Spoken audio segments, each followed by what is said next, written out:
Well, partly the reason why it's important to read to them constantly, whatever age they are, is because when we're reading to them, especially when they're older kids, and it is wonderful if they'll let us read to them, because some kids say, I can read by myself, I don't want you to read to me anymore, and you have to let them go, which is really heartbreaking. But if your child will let you read at 8 and 9, when they are already able to read, we are reading to them things that they could never read by themselves, which they can completely understand because they're listening. They're not reading it, they're listening to it. And in the context of that of the story, they understand every word. Whereas if they were reading it, they wouldn't.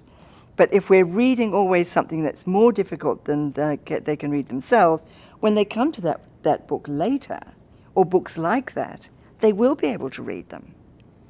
Which is why even a 5th grade teacher, even a 10th grade teacher, even a, end of high school teacher should still be reading to children aloud, because there's always something that is too intractable for kids to read on their own.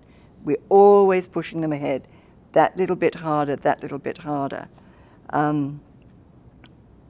That's why we should keep reading forever.